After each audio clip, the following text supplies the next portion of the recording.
అందరికీ నమస్కారం. Welcome to కల్కి మిషన్.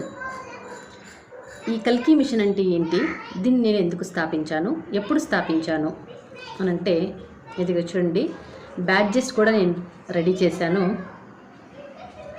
కల్కి మిషన్ ఫర్ వరల్డ్ పీస్. ఇది వరల్డ్ పీస్ కోసం నేను స్టార్ట్ చేసిన మిషన్. వరల్డ్ పీస్ అంటే ఏంటి? వరల్డ్ పీస్ అంటే మనకి ఎక్కడో చాలా దూరంలో ఉన్నది కాదండి. వరల్డ్ మనం ఉంటున్నదే ప్రపంచము. ఆ ప్రపంచం ప్రశాంతంగా ఉంటేనే మనమందరూ ప్రశాంతంగా ఉంటాము. మరి ఇప్పుడు ప్రపంచానికి వచ్చిన ఉపద్రవం ఏంటి అనంటే, మన ఇళ్లలో మనకి ఎన్నో సమస్యలు ఉంటాయి. అవి మామూలే అని గడిపేస్తూ ఉంటాం.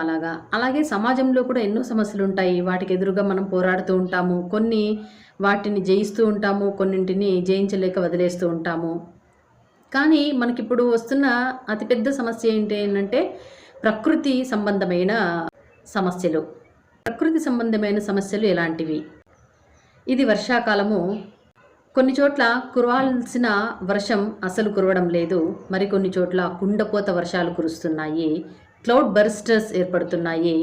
ఇళ్ళు, వాహనాలు, మనుషులు, జంతువులు అన్నీ కొట్టుకుపోతున్నాయి. ప్రకృతిలో ఎన్నో రకాల విపత్తుల్ని మనం చూస్తున్నాము. ఒకవైపు అగ్నిపర్వతాలు, ఇంకోవైపు భూకంపాలు, ఇలా అనేకంగా ప్రకృతి నుండి మనం ఎదుర్కొంటున్న సమస్యలు ఇన్ని ఉంటే ఇది దేనికి దారి తీస్తుంది? నేను మీకు డిస్క్రిప్షన్లో ఒక వీడియో లింక్ పెడతాను, అది ఒక్కసారి చూడండి. అందులో ఏముంది అనంటే, శ్రీకాకుళంలో సముద్ర తీరంలో సముద్రం నుంచి నీటిని ఆకాశం మింగేస్తూ ఉన్నట్టు, తాగేస్తూ ఉన్నట్టు మనం చూస్తాము. అయితే దానికి ఇచ్చిన క్యాప్షన్ ఏంటంటే, అద్భుత దృశ్యం. చూడ్డానికి కనువిందుగా ఉన్నప్పటికీ దాని వెనుక ఎంత ప్రమాదకరమైన హెచ్చరిక దాగుందో చూసే వాళ్ళకి తెలియట్లేదు.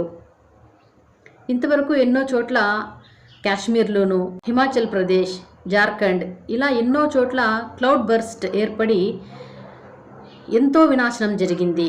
ఊళ్ళే కొట్టుకుపోయిన పరిస్థితి ఏర్పడింది.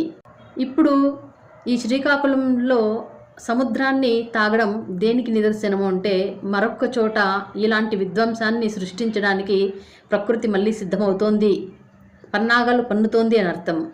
నేను మీకు ఇదివరకే చెప్పాను, ఇట్లాంటివి ఇప్పుడు స్టార్ట్ అయినవి కాదు. నేను 2018లోనే దీన్ని పసిగట్టాను. కాబట్టి 2019 మార్చిలో ఎమర్జెన్సీ అని చెప్పి మెయిల్ పెట్టాను అని మీకు ప్రీవియస్ వీడియోస్లో చెప్పాను. ప్రకృతి విపత్తులు ఎక్కడో జరుగుతున్నాయిలే అని చెప్పి మనం నిర్లక్ష్యం వహిస్తే రేపటి రోజు మన వైపు కూడా అవి రాకుండా పోవు.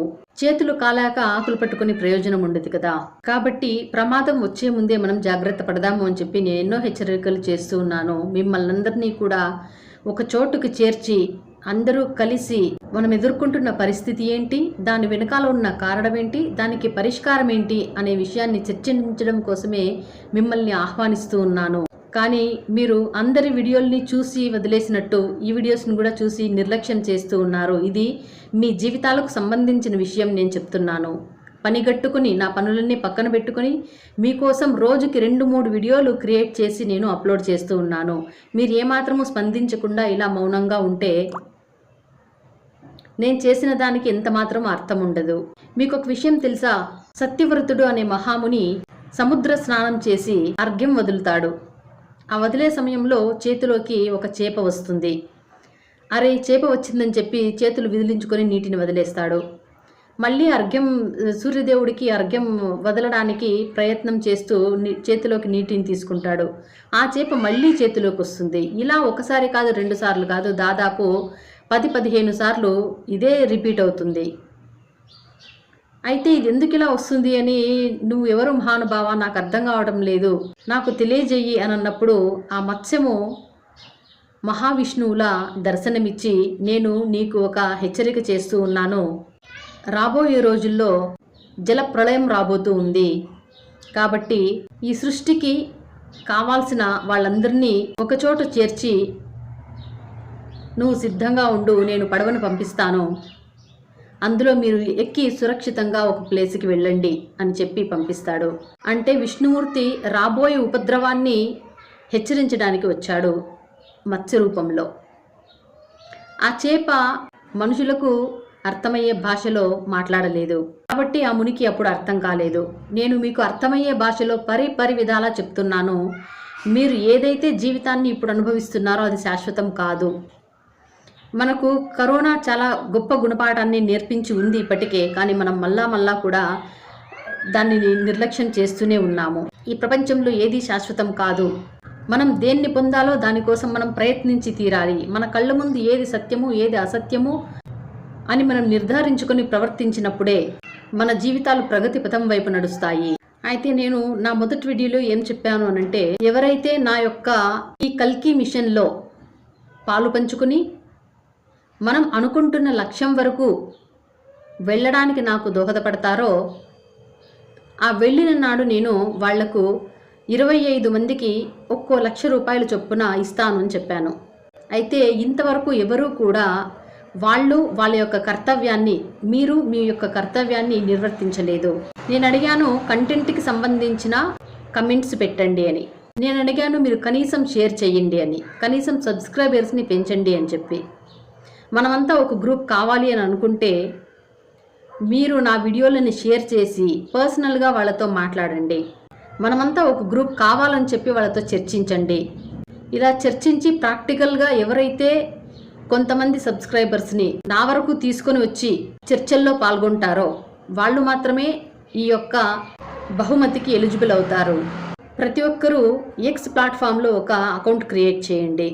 కనీసం ఒక 100 మంది మనం కలిసి ఒక్క పోస్ట్ని అధికారులకు ట్యాగ్ చేసి పోస్ట్ చేసినట్లయితే అప్పుడే దానికి వాల్యూ ఉంటుంది. అప్పుడే దానికి అధికారులు స్పందిస్తారు. ప్రభుత్వం వరకు మనం చేసే ఒక విజ్ఞప్తి కానీ ఒక సూచన కానీ ప్రభుత్వం వరకు వెళుతుంది. అందుకే నేను చెప్తున్న విషయం ఏంటంటే, ముందుగా మీరు సబ్స్క్రైబర్స్తో మాట్లాడండి, మీ ఫ్రెండ్స్తో మాట్లాడండి, నా వీడియోని షేర్ చేయండి. మన భవిష్యత్తు కోసం ఈవిడ ఇంతగా చేస్తూ ఉంది, ఈవిడ చెప్పే దాంట్లో ఏమైనా మీకు న్యాయం ఉంది అని అనిపిస్తే ముందుకు రండి. మనమంతా కలిసి ఒక గ్రూప్ క్రియేట్ చేసుకుందాము. మన జీవితంలో ఫ్యూచర్లో రాబోయే ప్రమాదాల్ని, ఉపద్రవాల్ని అన్నింటినీ మనం అరికట్టుకోవచ్చు.